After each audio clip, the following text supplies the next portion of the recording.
cool. So the point is, please volunteer if you have something you want to talk about. If you can't take a whole 45 minutes or whatever these normally run, just want to do like a quick lightning talk before or after, we can work those in too. Like if you're working on something interesting, just let me know if you want to talk about it. We'll try to get the next several talks at least scheduled. Presenters will try to think of some topics. And let me know if you have any ideas for topics too. So we're almost at 200 members. That's pretty awesome. So I'm thinking we should do another 10% of those.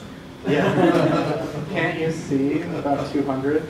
So I think we should, if we hit 200, I think we should do another party with giveaways and stuff. That was pretty fun, and I think it was almost highly attended. We announced free stuff and people came. So yeah, we had cake also. So something like that. Again, let me know if you have ideas for that. I don't want to be like just up here like planning everything. I will act as a fallback if we don't have any other ideas. Also, I've been getting donations to the meetup, which is weird to me, but thank you. I haven't accepted any of them yet. Around Christmas time, a couple people were very generous, and I kind of just didn't know what to do, so I ignored it and eventually went away, and I never did. So, but thank you, I appreciate it. So I'm not quite sure what to do with that. I guess if you guys do want to donate, I'll start accepting them and just putting it into a pool to buy stuff to give away. Like, I mean, that's the only thing I can think to actually spend money on. Rakuten pays for the food and the building and everything, so really I don't have any expenses. So if you do want to donate, it'll just be to buy stuff to give away, like Gophers and stickers and stuff. So, and the Open West conference is coming up in May 7th to the 9th. So it's pretty cheap. It's like $120, and if you go as a team, it's, with at least 4 people, it's like less than half of that price. It's the biggest tech conference in Utah, I believe. There might be some bigger language-specific ones. It's attended by about 1,500 people. There'll be some Go talks. I'm doing a 2-hour tutorial on learning Go, like a hands-on course. And I haven't done much planning for that yet. If you guys have ideas or things that like helped you learn, again, just drop me a note and I'll try to work it in. Yeah. An idea. Don't how do you say this? Don't focus on the fact or teaching the concept of a variable or an array. Show them like how it's done in Go. Sometimes when you hear people talk about like effective Go or like the introduction to Go, they assume people don't know what a variable is. So I think everybody that has some programming experience. So yeah, that's a good point. It's the idiomatic way that Go does things. Right. Not necessarily the fact that this is what a function is. A function does these rules. We know what a function is. Teach us about cool things that Go can do with that. Yeah. Cool. Yeah. So drop me a line and talk to me afterwards if you guys have more ideas on any of those things. Talks for the future, party ideas, and learn to Go tutorial. And sorry, it took 5 minutes of your time, but Jonathan Oliver is going to present today. I'm excited for this one, so thanks everyone. Talk to over. Can you hear me now? No? Let's try this. How about now? Still? Now?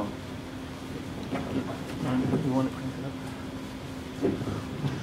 Okay, let's try it this way. Okay, now? All right. Hello, everybody. My name is Jonathan Oliver, and I'm going to talk about how our code is stuck in the 90s. Okay, so this is a little bit about me. One thing I noticed as I was typing this right here is the standard, the $sign in Unix and Linux. This is the only time I've ever seen a $sign represent an unprivileged user. Every other time in my life, a $sign usually represents privileged. So go figure. This is how you can reach me, contact me. This is all my contact information. I am a co-host of a podcast called The Distributed Podcast. We've got about 13 or so episodes, 14 episodes, and the last one was recorded last year sometime. I've got another one in the works. And in addition, I'm also the chief smarty pants at a company called Smarty Streets. We do street address verification. The simple example of that would be, you've got an address, you want to send a package to it. It would be nice to know if it's real before you send the package, rather than having it come back and customer service has to call, and then customer's upset because they didn't get the package by Christmas or whatever they were expecting. So that's what we do. We have an API, it's written in Go, and we'll be talking a little bit about some of the implementation of that and how some things that we did affected our code there. So first and foremost, this is just a quick summary of what we're going to be talking about. I always like to give a small summary to let you know what's coming. So disclaimers, caveats. Your mileage may vary. What I'm going to talk about is context specific, may or may not help in your situation. I'm not going to go into the nuances of when or how to use it in specific circumstances. I'm just going to give the principles, and then you guys are free to do research from there. As with anything, don't just simply apply it wholesale. Oh, it's going to solve all my problems. It might, but it might not. This is a sharp instrument. This is a real knife. I love this. This is my favorite part of that movie. And so it's, as a precise instrument, can be very helpful, but it can hurt a lot. So without further ado. My company, Smarty Streets, we were written on the .NET platform, C#, Windows. Now a lot of that's changing in recent months. My knee-jerk reaction on that is it's too little too late. That's a different topic. I'll probably do a blog post on that fairly soon. In any case, we were written in .NET, C#, running on Windows, and we had a problem. We had a fairly good, stable, predictable traffic patterns, but then we would get millions of requests in a very short time frame from a given customer. They had a huge process or backlog they were trying to clear out, whatever, and they would just hit us, slam us with traffic. And the Windows servers, and we have SLAs. We want to make sure that we don't encounter an SLA violation. In other words, we want to make sure that we stay within a certain number of milliseconds or less.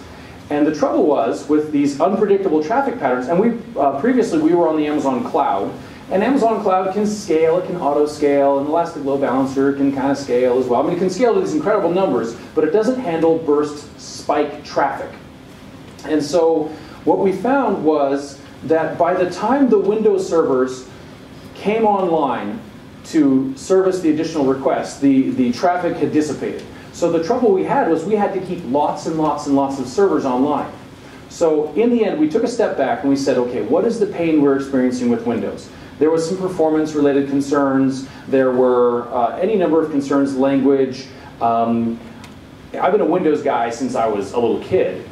But this Linux thing has always intrigued me. I've always kind of looked at it and kicked it around on a personal level. And finally, I'm like, you know what? We need to do this. Let's find a language that can help us on Windows. And I tried Mono. Anyone tried the Mono project? It's amazing and it's awful at the same time. I was submitting, bug requests left and right. And this thing was like, in a 2.0, whatever it is now, 2.14 or something like that. Anyway, I'd been submitting patches to this thing and fixing little problems. I'm like, I shouldn't have to deal with this. And finally I figured out that the reason the Mono project, their revenue stream is mobile devices. It's not the back-end server stuff that I was writing. And so in the end we decided that wasn't going to solve the problem for us. We needed a platform that was more capable on Linux. So we went out and looked around, and we ultimately found, through a series of events, Go. And we looked at the requirements, and it fit all of them perfectly. So we took our main core stuff, rewrote it in Go. Here's the performance difference. This is a latency graph. HDR histogram is where you can see how these are generated. And these do take into account a concept known as coordinated omission. That's a very obscure term. It's worth Googling, coordinated omission. In terms of any kind of benchmarking that you do, you definitely want to understand that concept. Okay, so this is not an apples-to-apples comparison. It's the same hardware. This is dedicated boxes. Our code in Windows was written in such a way that 90% of the requests would finish in under 25 milliseconds. That's not too bad. But over here, all of a sudden you start getting these requests, and I'm going to use the laser pointer here. Over on this side of the graph, you get these requests that were taking 75, 80, 100 milliseconds. We'll get into some better numbers here. And the Go code, you can see, the way we wrote it, it was consistently, this right here is about 2 milliseconds or so, 3 milliseconds here at the long tail. And that was fairly predictable stuff. We had to do a few things to get that, but about 3 milliseconds at most. Our average right now, an average in latencies doesn't matter at all, by the way. Only thing that matters is percentiles. But our average is about 1.2 milliseconds per request. Okay, so now this right here is at 512 requests a second. That's pathetic. Okay, that's not a real number. Let's go into some better numbers, but still not super great. Now, I'm not going to go super high on the numbers because Windows just couldn't handle it. So here's Windows and Go at 4,096 requests, HTTP requests per second. Right here, we have a problem. Our SLA is right here.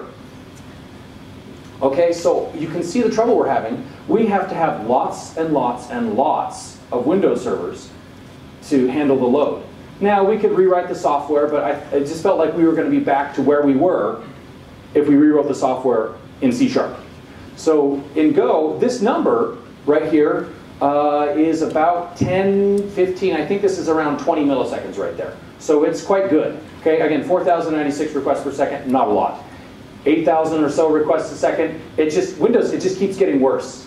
And again, maybe it's not a fair comparison because this is Windows code, and it was an old version, and we learned all these really cool things, and we did it in Go. And this number right here, I think, is around 30 milliseconds, 50 milliseconds, somewhere in there. Yes? What is the top line out there?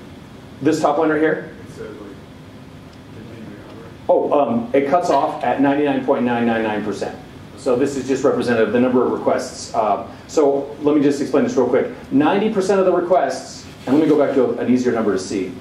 90% of the requests, in this case, in Go, finished in about 2 milliseconds, and 90% of the requests in Windows finished in 25 milliseconds. And then going out over here, 99.9% of the requests in Go finished within, let's say, 3 and around 60 or so milliseconds on the Windows, the C# stuff. So that's what that's explaining. And so in the end, we found that the performance metrics, now, just to give you some simple numbers, our IT costs for servers, for leased servers, we cut it by 90%. 90%.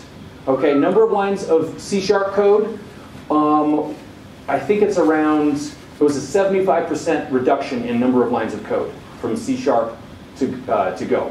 So huge reduction in code. Now, we were much better at writing our system.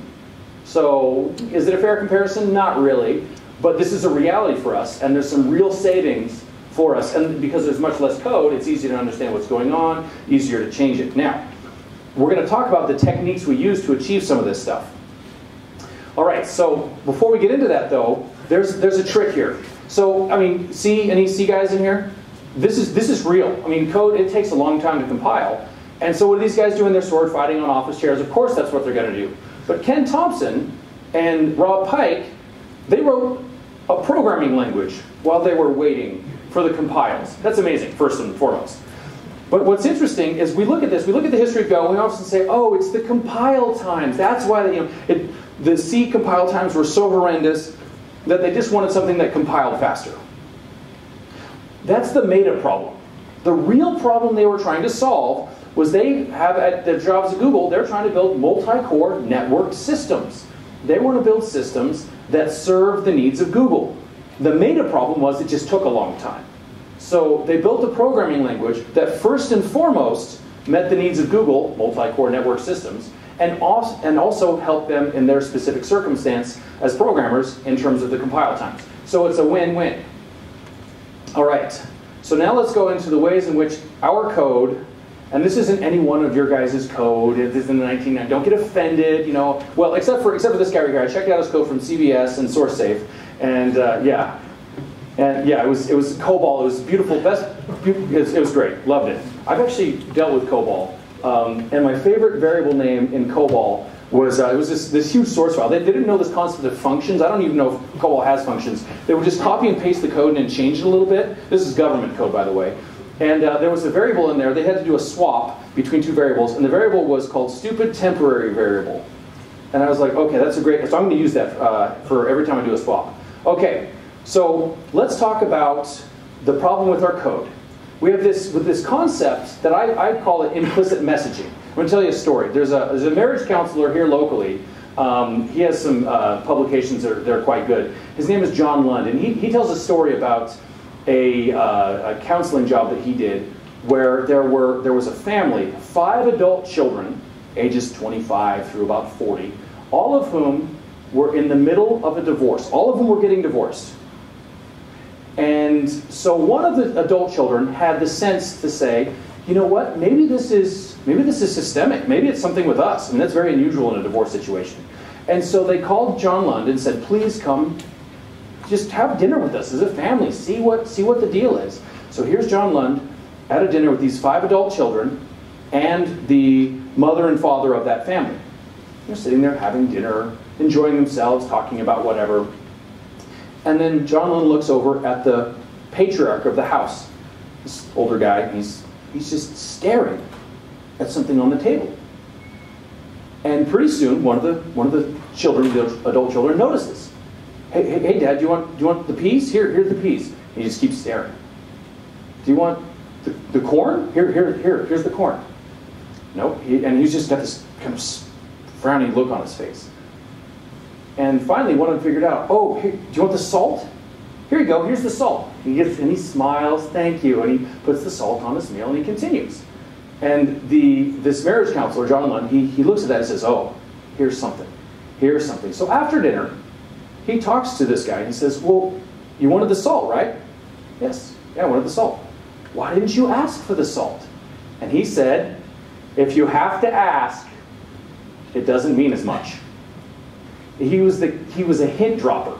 Anyone have a relative, some family that's a hint dropper? You know, that just like you know, your mother, what's that smell? Can't you smell it? I don't know.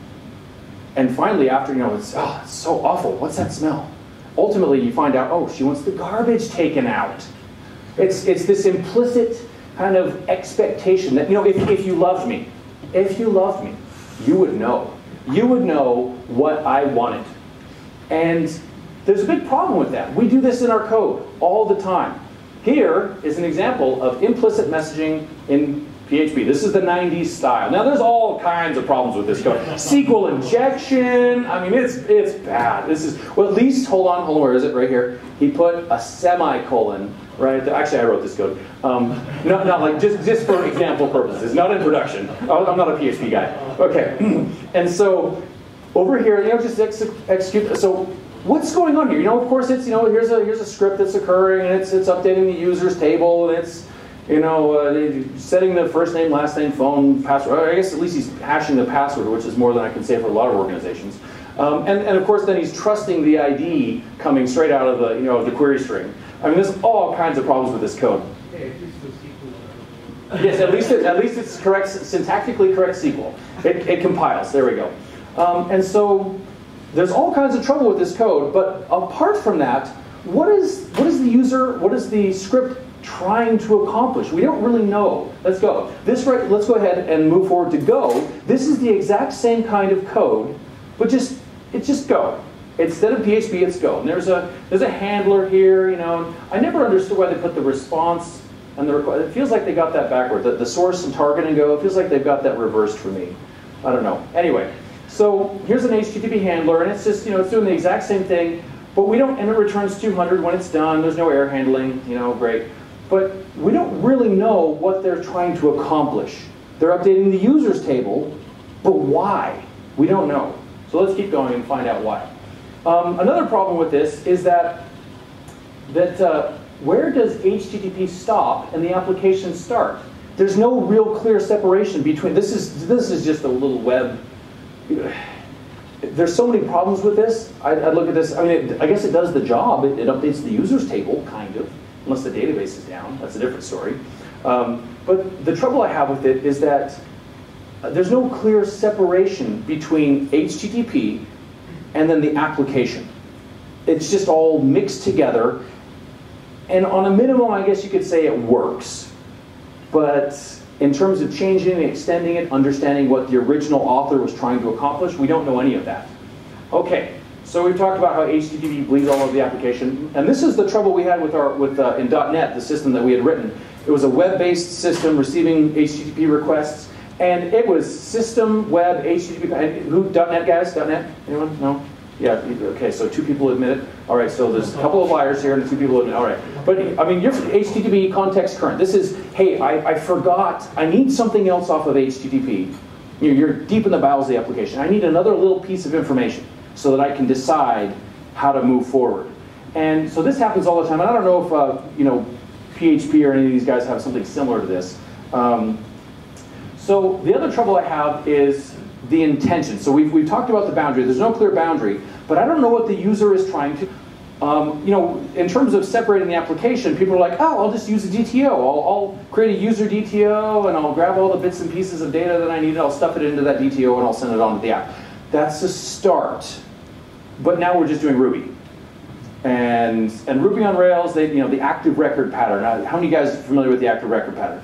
Here's an object that represents my table, and it looks the same way on my screen, and then it's forms over data. And so, again, we don't know what the user is trying to accomplish. So this right here, for me, is the equivalent of that guy staring at the table salt. There's an inferred or implied understanding, and you're supposed to know what it is. So what's the solution to this guy? And there's a certain degree of ambiguity here, like I said. This is a real sign. I don't know where, but it's a real one. So, all right, so what's the solution? Okay, so explicit contracts. Well, we've already talked about, we could use a DTO, a user DTO. And that's an explicit contract, but there's something else here. We talk about HTTP, and we talk about SMTP, we talk about FTP. And what are these things transferring? Well, here's FTP, it's transferring files, right? Yes and no. The file is transferred on port 20. What's transferred on port 21? They're called control messages. So, what are we transferring over HTTP? Look at the RFC. Everywhere it talks about HTTP message body, HTTP message headers, encapsulating a message. It's talking about all throughout the RFC specifications. It's talking about messages. So what is a message? This right here is a pretty good message. Health. Okay, this right here going back to our inferred implicit one versus an explicit message. Change password command. Now this is a convenient suffix that I had. You could drop that completely, but change password is really what they're trying to accomplish. Now we know, and we can validate that against that explicitly. We can say, okay, user ID, we can grab that from somewhere trusted first and foremost, and then we can figure out, okay, is the old password the same? I mean, this ETO right here has a bunch of problems. If you're creating a new user, brand new, do you have an ID? No, not yet. Okay, that's the kind of, you're creating a user to get the ID. Okay, you don't have sometimes what happens is we like mangle our DTO, this thing, if we're using something like this, we mangle the DTO, we put like, okay, new password, old password, we start like putting a whole bunch of fields on here to try and get it to fit into like 20 different contexts. What we're doing with messaging instead is we're separating it out. Each one is its own context. We know exactly what the user's trying to do, and we know what very specific bits of information we need to accomplish that objective. And this can be validated on the client and then revalidated on the server and so forth. Okay, so how do you do HTTP and messaging combined? This is the way I do it. This is the way we've done it in this little application with the latency graphs I was showing you. I just look at the URL and the verb. The URL and the verb tell me, here's what they're trying to do, create an instance of that struct. Grab bits and pieces off the query string, form, cookies, grab the body, whatever you need, stuff it into the message. Send it into the application. We'll talk about sending it into the app in just a moment. And what this allows us to do, and the great thing for us in our organization has been that HTTP now represents a simple, dumb interface. My HTTP layer is very clear, very well defined. Grab the bits and pieces I need, create the message, send it into the app. That's it.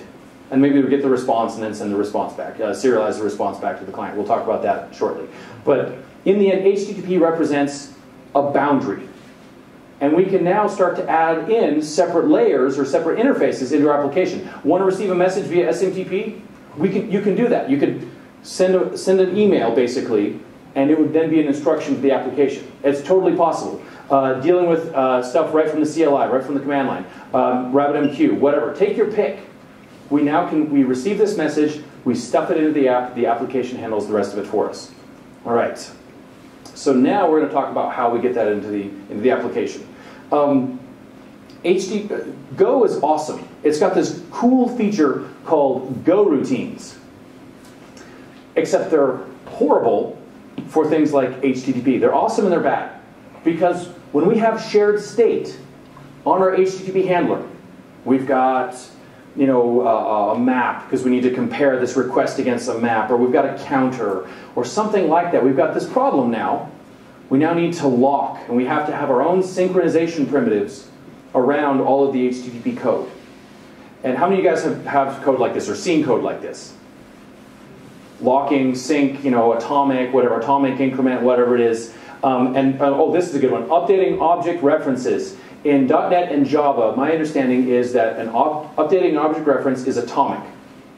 In Go, that's not necessarily the case. If I am setting an object and I have another Go routine reading, I actually have to use a synchronization primitive to guarantee, between two Go routines, I have to have a synchronization primitive to guarantee that that update happens. Otherwise, you get undefined behavior. Okay. So this Go routine per request is awesome, but now we have this the manual synchronization of a shared state. So it doesn't save us from our own synchronization code. All right. So the Go keyword can make things harder for us. Generally speaking, go do something else. I love that. Except when it makes our lives harder. Now this right here, this is a fun one. This will bite you every so often. This is a closure, the Go keyword, over the I variable. Now you'd think that it would just print 0, 1, 2, 3 and be done. It prints 3 4 times. This has bitten me a couple of times. This isn't something I expect, but it just gets me all the time, and so I thought I'd put it here. But this is an example of the Go keyword making our lives harder. And it's subtle, and it doesn't, this is an easy one, because it's like, oh, there it is. But when it's in the bowels of your code, and you're calling Go do something else, you got to be really careful about that. So the solution to this is pass in I into the function, and call it X for, you can pass it I into the function here, and then call it X as a receiver, and then print X. Okay, now, so we've got this problem with synchronization code. And we also have this, we've already figured out, okay, we've got messages, we want to get the messages into our application. We've got these problems with synchronization. So let's figure out, how many of you guys have heard of the actor model? Erlang, let's see, there's a couple other words for it. Actor model, there's processes. So right here is an example of, and I'm going to call it an actor. It's probably not officially an actor, but it's close enough that it qualifies in my book. So this right here, let's just walk through this code. Essentially, this code, we're listening on an incoming channel for a message of a particular type. Let's pretend it's the save password command, for example. And here, this is all happening in a single Go routine. In essence, it's single-threaded. Now, it doesn't really matter what CPU it's actually occurring on. Maybe it gets descheduled right here and then runs on a different CPU. That doesn't matter. It's really just single-threaded code. And we can increment a counter, we can modify a map, we can do whatever we want without worrying about the synchronization primitives. And so once we've received this message, we've done all the processing we need, updating internal state, just stuff it on an outgoing channel and just say, take care of it. Somebody else is now responsible for this message. And the great part about that, this also happens to be the Unix way. So you have standard in, standard out, and you have your processing logic in the middle. So you can do all kinds of pipes and filters. Oh, this also happens to be a really easy way to test stuff. I have a channel, I pass a message into the channel as part of my test, and I'm expecting this kind of message out. Great for testing. The channel element adds a small complexity, but generally speaking, message in, message out is the best way that I have ever found to test. Interaction-based testing, mocks, that kind of stuff is really, really tricky, especially in Go, because it doesn't support all the dynamic stuff that you get with .NET or Java. In any case, message in, message out is by far the easiest. Furthermore, I have no idea what's going on here. This right here, this outgoing channel, could easily be an outgoing channel to another process that serializes the message and sends it to another machine on the other side of the planet. And there's some other machine on the other side of the globe handling it for me. In terms of scalability, process boundaries exist around messages. Now, whether the message is an explicit command or whether it's a simple DTO, the process boundary is bytes. And so what I can do is I can marshal the message here, I can whatever message is going to this channel, I can have another channel send those bytes off somewhere else. And as far as this guy's concerned, it doesn't matter. And that has been incredibly valuable for us in terms of scaling out and having other machines, farming out the work to other machines. Now there's other challenges like reliability. We're not going to get into that at this point. Okay, so now there's a question that always comes up. Well, if I have a stateful operation here and this processing code takes forever, how do I do both? How can I scale this part here, the long-running processing code, but still have my nice, simple, single-threaded counters? Here's the answer. And yes, I use the word this. I'm not a huge fan of the Go style on that one item. I really do enjoy the this keyword. For me, it's very explicit about what's going on. So I have a message coming into the counter phase, and it just does the stuff that you've seen just before. Count plus plus, whatever, attach a sequence to the message, and stuff it into the outgoing to the process phase. So the process phase, and we'll go into this in a second. The process phase, generally, it'll pick it up, do some long-running work on it, and then send the message to the outgoing channel. Whether it's the same message or perhaps a transform message. And you can see here that I'm doing this. There's going to be as many of this as there are number of CPUs on the box. So if there's eight cores on the box, it'll do 1 per core. And so this is a really simple way to scale. And this code right here can be done outside of the listen. You can call listen 8 times in different Go routines. Doesn't really matter where. But the whole point is that I've got single-threaded code separated from the concurrent code. And the concurrent code here is stateless, and the single-threaded code is stateful. Okay, and as a matter of fact, before I get into that, I want to mention one thing. People say, oh, well, if it's single-threaded, it's a bottleneck. No, it's not. There are some guys, and this is in the Java realm, they've written a project called the Disruptor. Basically, it's a message queue, but it's using ring buffers, and it's all these, the term they use is mechanical sympathy. The idea is it's working with the machine rather than against the machine. But they have single-threaded stock trading code, and here's this library, the Disruptor, they wrote to support it. It's open source. And it can process, I think it was like 500 to 600 million messages per second in a single-threaded environment. So here's stock trades coming in off the wire, deserialize and also store those, and handle the stock trading algorithms and so forth, and then send those across on the network to actually execute the trades on the remote systems.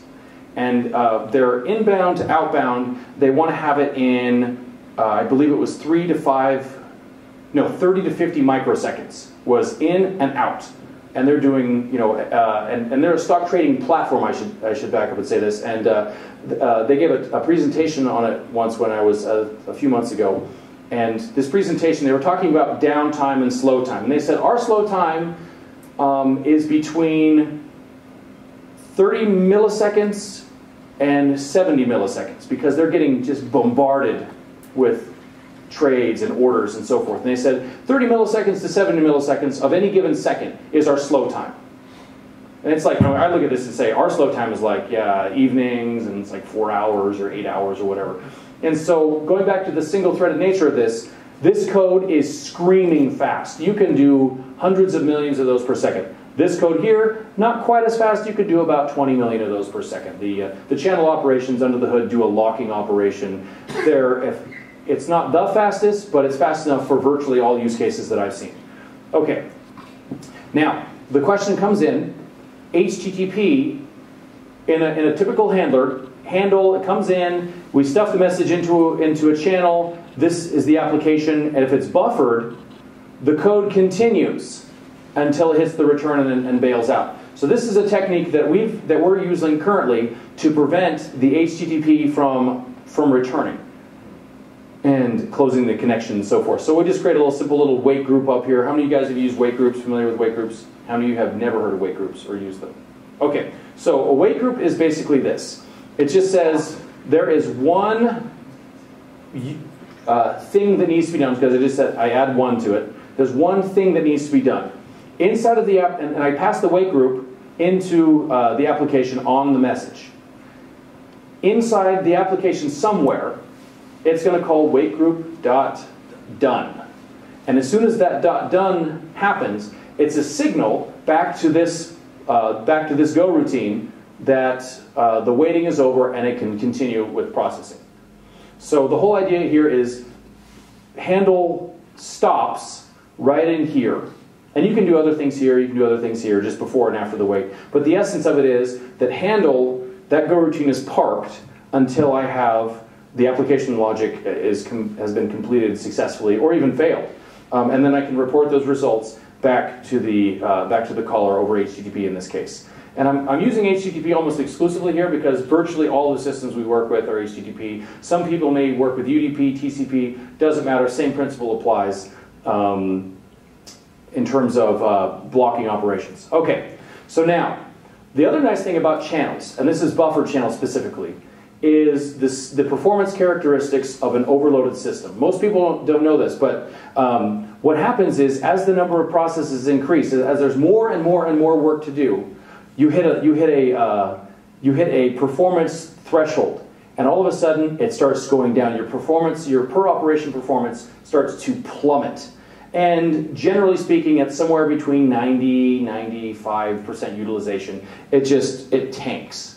And so the channels give us a nice, the term that's used is back pressure. Basically, the system will not accept any more work than it's able to handle. Now, normally you'd think, well, that's bad because I want to be able to accept this work that's coming in. Except if it's causing all of your other work to get, it's kind of like the person, they can't even receive the work fast enough, let alone do it, and they're basically just dropping everything. And so nobody's being served by that. So it's better to deny service to a few clients, incoming calls, than to all incoming calls. And essentially, at this point, you're going to need to scale the system before your system starts thrashing. So these are metrics that you can watch for and measure, and it's all very context dependent. All right. Now, another trouble that we've seen is systems that use RPC everywhere. RPC it's basically a phone call. My system calls your system and waits on hold until your system gives me some kind of response. And RPC by itself isn't actually the challenge. It's the way RPC is used often. Specifically, RPC in deep stacks. We'll get into that in a second, where a system calls another system, calls another system, calls another system. It gets bad.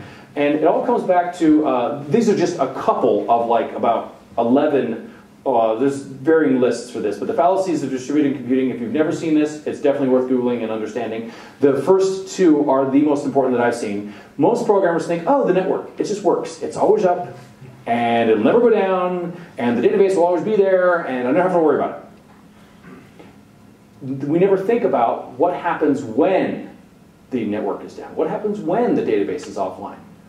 And the other trouble that you run into is, well, I'm calling from here to Tokyo, and it's 0 milliseconds, of course. The speed of light, those kinds of things doesn't even factor into the equation. Latency matters. It takes time to make these calls. And if you start having deep stacks, system A calls system B, calls system C, calls system D, it gets really, really bad. And we'll explain why in a second. Okay. So this is a traditional script that I would have written back in the 90s and even in the early 2000s, recently. So I mean it's fairly simple. Open. And how many guys use relational databases still? Okay, and then NoSQL. Okay, all right. So and NoSQL. Did any of them actually support transactions? There's a few that do. Generally speaking, no. But so the principle is this: open a connection, start the open a brand new connection. Yes, there's connection pooling. And by the way, connection pooling, you don't know if that connection is bad until you actually use it. So there's chances where in a connection pool, the connection can fail. The connection's already dead when you're getting it back to you. So there's some concerns along those lines. But open a brand new connection, start the transaction, do some interesting work, commit the transaction, and then oftentimes we'll, right in here, somewhere in there, like even prior to committing, we'll send an email. Management comes and says, hey, we need one more step in there. We need you to send an email. And it seems like the step that management always wants you to add is like a network-based operation. Call Google Analytics and call this other remote system and call another remote system, and then commit the transaction. There's some funny scenarios we'll get into in a second. And this kind of stuff, this script is just over and over and over in most systems. What could possibly go wrong? Okay. This is the per business demand. We had one more thing, sending an email. There was a system that I saw. It was a e-commerce site. It was, you'd process the credit card and then send an email and then call the shipping API, FedEx, UPS, whatever it was, then commit the transaction. And there were these situations where they would charge the card, call the shipping API, and then the transaction commit would fail. There's a SQL deadlock, there was a network failure, whatever it was, and UPS comes to pick up the box. Customers paid, but there's no box to be picked up because there's no database record. Why are you guys here? There's nothing to pick up. No, we don't have anything like that. You told us to come. How do you roll back a web service call? You ever had a... Yes, you can roll back a database transaction, all or nothing, but rolling back an email. Those are my favorite. You ever get, so-and-so would like to recall this message? It's like, yeah, it's like, oh, now I'm definitely going to read this thing, right? You ever had that? It's like, yeah, so what's in here? So rollback doesn't exist for things like email. And so, but what's interesting here is when the network is down, lots of things start to break, and they break really hard. So this right here is an example of, this is the Netflix architecture. This is just a very high level. This is a slide off a Netflix talk that I attended a few months back. And Netflix is awesome. I love them. But there's a few things that, from my limited, puny, pathetic perspective, quite honestly, compared to their system, from my perspective, they just don't seem right. And this is the example. Here's the main system, calls into that, calls into that, calls into that. And I don't know what that line right there represents. But anyway, this is 3 RPC calls. Any one of these guys breaks, you've got trouble. Now, of course, they've got Chaos Monkey and Chaos Gorilla and Chaos Godzilla or whatever it is. I don't know what. Chaos King Kong or something. They've got all these cool things. I mean, that is so cool, by the way. They kill machines randomly in their system, and their system just continues to work. But the trouble is that these RPC calls, they have to do all kinds of, they call them bulkheads, where if this thing can't call this thing, there's timeouts, and it has to wait 500 milliseconds or so before it knows the system is down, and so there's a degraded experience for the customer. And granted, it is just watching movies, and perhaps you don't get your customized feature list or your movie selection. So it's not the end of the world. But that being said, it seems like they've made their lives really hard because they're just all these RPC calls here. Now this is like an SOA architecture, at least what they call SOA, and we're not going to get into that. But the trouble I have with this is that this guy here just broke everything upstream. And so now let's talk about ways that we can deal with failure in the network and latency and so forth. So this right here is the actor model again, and it's receiving an item off its incoming channel, incoming queue for what it's worth, and it's going to try and email a receipt, and this right here is probably an order message containing some order information. It's going to send an email, and it's going to try 5 times or so to send that email. And we can run a bunch of these, by the way. This message here is completely distinct and separate from another message, so I can run a whole bunch of these guys side by side. And if the email receipt, if emailing it fails, sleep for 30 seconds and keep going up to 5 times, and then at this point I think it tosses the message. This is the cool part about this. You get to decide in your retry code what's important, what's not important. Do I absolutely have to get this thing written to disk? Yes. Keep trying. Can I just throw it away?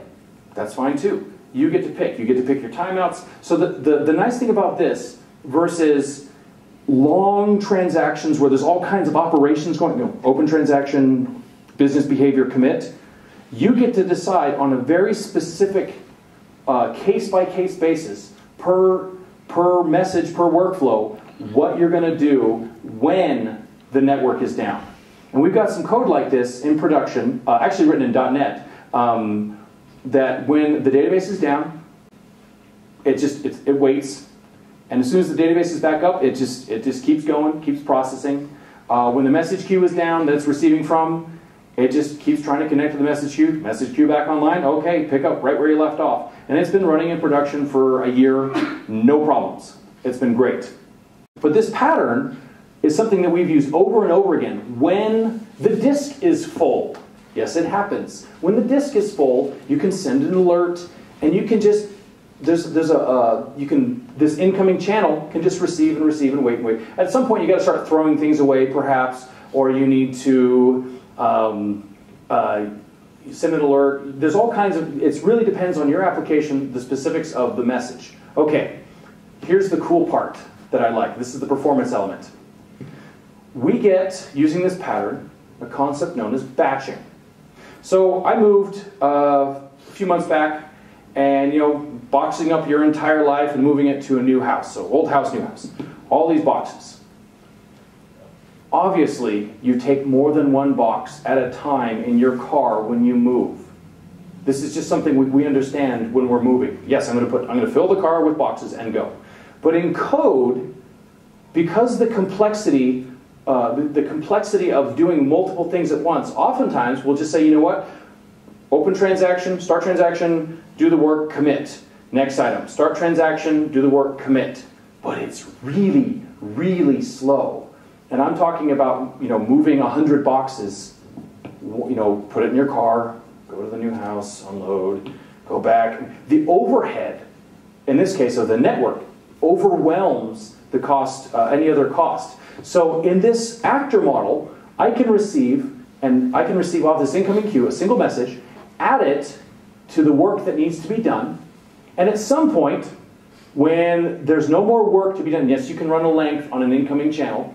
When there's no more work to be done, or I've reached an arbitrary size that I predefined, maybe it's the number of bytes that I'm willing to accept into a buffer, and so forth, commit the transaction.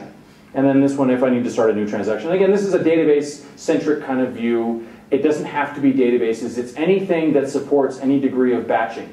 We're doing metrics, and we'll get to metrics in a few minutes, but we're doing metrics code, and we want to send, instead of sending one metric at a time to the back-end system, we want to send a whole batch. And if we sent one metric at a time, it would take forever. Or I guess we could do like go and then say do 100 at a time, but there's 100 HTTP requests to track and take care of. The backend provider in this case supports the ability to receive up to, I think it's like 500 metrics at a given time. So I just take the metrics coming in, stuff them into a batch of less than 500, or if there's no left, and then send them over HTTP. And then while it's sending, the incoming queue, or channel in this case, receives more metrics to be reported, at which point the HTTP request is done. And in this case, if HTTP request fails, I throw them away. It's like stock quotes. It's like stock quotes from 5 minutes ago don't matter at all. Stock quotes right now are the only thing that matters. So metrics, it's the same thing. Metrics from 5 minutes ago don't matter. It's metrics now. So in my case, if HTTP fails, throw the metrics away. That's what I'm doing. And in any case, batch them together, and you'll see 1 to 2 order of magnitude performance increase right off the bat. So 1 transaction per second is your limit. You can probably squeeze in 10 to 100 with virtually no code. And the actor model really enables this. Okay, now, I'm going to just go through the other few very quickly. They're not quite as important, but they're nice to know. So garbage collection is one of those things we all just take for granted. If you've written in C, you really got to be focused on it and worried about it all the time. It's nice not to have to think about it as much, but you can't completely ignore it because it can bite you really hard.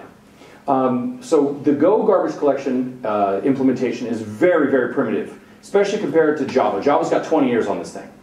And there's lots, and Java is embedded in infinitely more numbers of systems and program in companies and so forth than Go is. But that being said, you know, I guess the good news is that the Go GC is just going to get better. So it's, you know, it can only go up from here. I guess that's the good news. But that being said, here are the things that give it problems, specifically pointers. Anything with a pointer that you're storing for any length of time, it's going to try and inspect. Oh, and here's the great part. Go 1.2, as I recall, it would go through the heap, and anything that looked like a pointer, let's say it was an integer, it would try to collect it. And so if you had an integer pointing to another place in memory that was valid within your application, it would try to collect it, and you would get a runtime seg fault or whatever it was.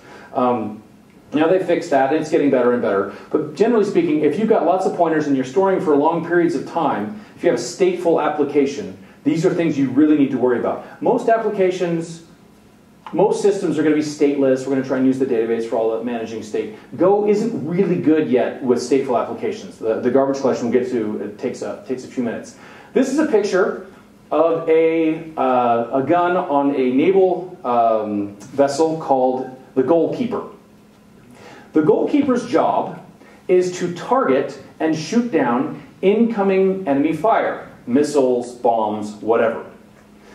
It has a hard real-time constraint. Could you imagine building a system like this where it's like, okay, target the incoming missile, garbage collect. Retarget the incoming missile, garbage collect. And you have no control over the garbage collection. By the time garbage collection is finished, the missile has hit the ship and people are dead. So this hard real-time constraints typically involve when if the real-time constraint is violated, usually somebody dies. That's how important it is. Now in most of our systems, if we have a GC, if we don't hit that real-time constraint, it's, you know, a lost sales opportunity. It's, you know, we didn't make as much money or something like that. So it's not as big a deal. But even so, it's something we need to be aware of. So this is the ultimate right here. If this thing doesn't work, it's a problem. Okay, so how long are latency pauses? How long is acceptable for your application? 500 milliseconds? 1 second? 5 seconds? 10 seconds? I've seen GC pauses 5 seconds. If you get a map with 10 million strings, you'll get a 5-second GC pause. 500 milliseconds, somewhere there. It depends on how you're doing it, but generally speaking, 500 milliseconds to 5 seconds. That's an eternity in the system. So the trick here is just simply to be aware of what latency is really costing us. Now, 500 milliseconds is okay, great. But if you need to be worried about incoming requests and continuing to serve them, it's stop the world GC. Nothing happens in your application. No HTTP traffic is handled during that entire GC pause.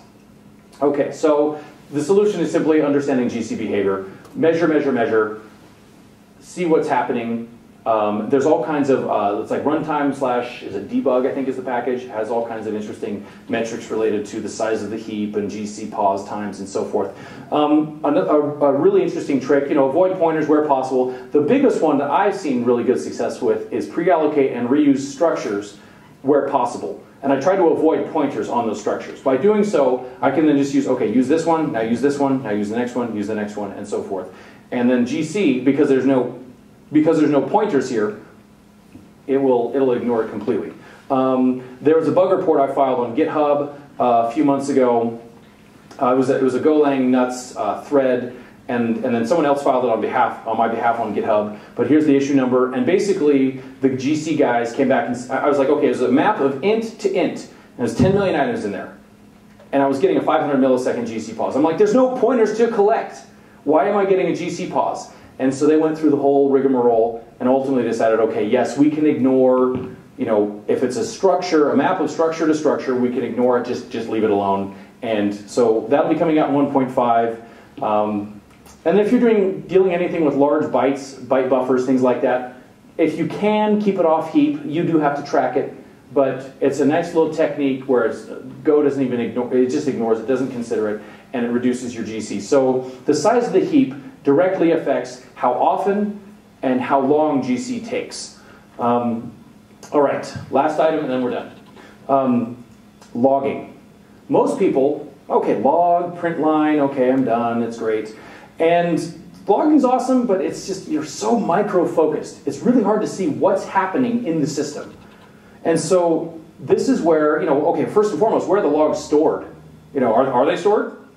Where are they stored? How long are they stored? Because logs can get really big really fast, and can be fairly expensive, especially for long-term analysis. Hey, a month ago we had this problem. Can you go look at it? Oh, we don't keep the logs from a month ago. Oh well. Another problem that I have with just the log statement in general, the log package, and Thumped does the same thing. Format, excuse me. Thumped is what they call it in, I don't know why he chose that name, but anyway, Rob Pike. So log print and Thumped print and their variants, they have a beautiful, under the hood, they do a syscall. It's a Linux kernel, or let me back up. It's a kernel primitive, whatever operating system you're running on, and it parks the go routine. It's really hard to do fast code and lots of instructions if it has to park the go routine and wait for the kernel to say, yes, okay, it's been printed. Okay, now unpark the go routine and resume work. So if you have performance critical paths, and when I say performance critical, I'm talking about hundreds of thousands to millions of operations per second. You probably want to avoid log print and even Thumped print line inside of your performance critical code. So it's because it's blocking, it's yielding, and just avoid it if you can. All right, so now I'm going to steal, for the last part of my talk, a portion of a talk from a guy who, his nickname online is Coda Hale. Yes, that's his name, Coda Hale. He used to write code, I'm trying to remember the name of the organization. It was Ruby code, I believe, and then he's kind of a Java guy as well, but more recently, he's been doing a lot in Go. He's a Gopher now. And he's actually, some of those graphs I showed you at the very, very beginning, HDR histogram, he's involved with that and has some latency measurement tools, really high precision latency measurement tools in Go, very worth checking out. So he has a talk called Metrics Everywhere. Wonderful talk. I'm just going to steal 5-6 slides and we'll wrap up. Okay, so he says, business value is anything which makes people more likely to give us money. We want to generate more business value. I'm doing this a slide at a time because that's how he does it. It's epic. Our code generates business value when it runs, not when we write it. We need to make better decisions about our code. We need to know what our code does when it runs. We can't do this unless we measure it. Our mental model of our code is not our code. Here come some examples. Example, this code can't possibly work.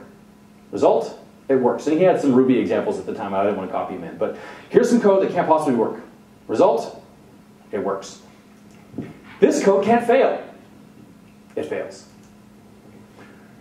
Do these changes make things faster? He's got some code here and code here. Do these changes make it faster? And I don't know Ruby very well. I can't tell if it makes it faster or not. We can't know until we measure it. We improve our mental model by measuring what our code does. A better mental model makes us better at deciding what to do, at generating business value. So that's the long and short of his talk. It's epic, very entertaining. It's about 30 minutes, 40 minutes long, super worth watching. This right here is an example of just a snapshot of some metrics panel I grabbed somewhere. And it's just, here's HTTP 200s. Wouldn't it be nice, by the way, to have one for, let's say, HTTP 400 or 500? If you deploy your application into production, and there's like a little marker right there, I probably should have done this. A little marker says, okay, we deployed. And all of a sudden, HTTP 500 goes through the roof.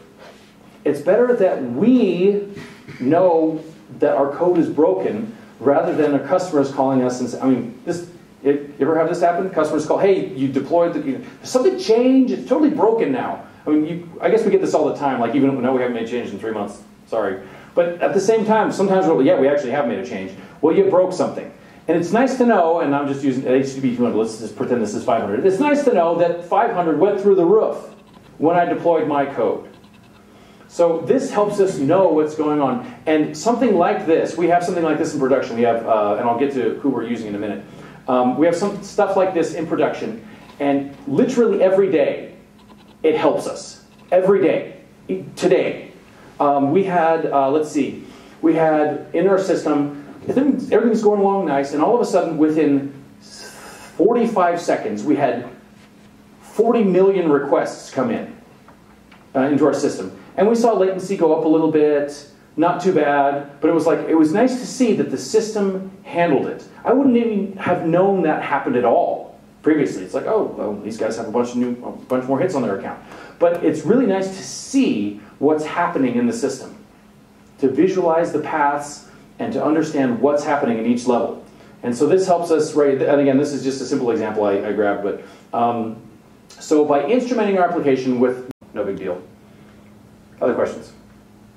Did you consider running Go on Windows, or was there a platform? No, we looked at, so running Go on Windows, there's support for it. That was a really nice to have, but I wrote a blog post, two of them. One was Why I Left Windows, another one called Why I Left.net.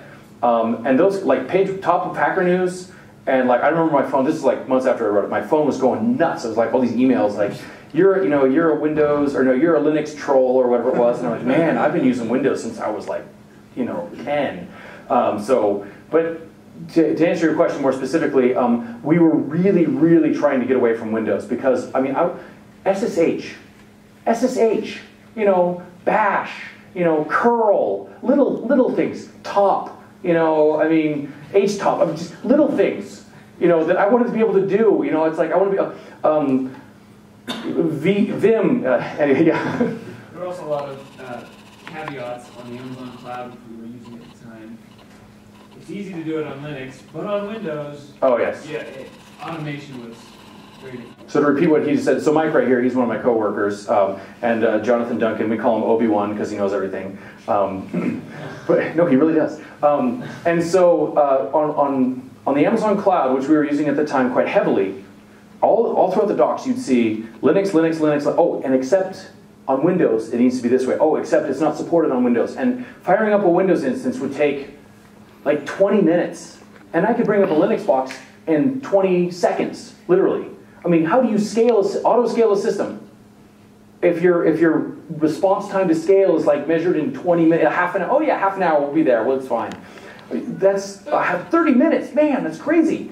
And they've made a lot of improvements since then. But with Linux and stuff, it was just, okay, it came online, and we didn't have to think about it. It was so fast. So SSH was a big one, bash, simple administration tools. The other trick was Windows required a lot of horsepower per machine. Like, I mean, so here's a box, 16 gigs of RAM, 4 of which are Windows. And like, I have an 8 core, it's 8 cores, but like 1 or 2, or like on Linux, I can, here's a little minuscule image. 200 megs of RAM are for the kernel and all the processes thereabouts, and like a slice of one CPU. And the rest of it was for my application. That was the difference. And so cost savings was huge. Yes? Doesn't it stop the world going away in 1.5? Kind of. They do stop the world. Okay, so there's a document that talks about this, about the 1.5 stuff, and even 1.6. They're looking at how to improve things. So their guarantees they're trying to make is, out of every 50 milliseconds, no more than 10 milliseconds will be stop the world, and after that they're trying to do concurrent stuff. The trouble you run into there that I've seen is, if your application is generating enough garbage, you could actually get to an out-of-memory situation.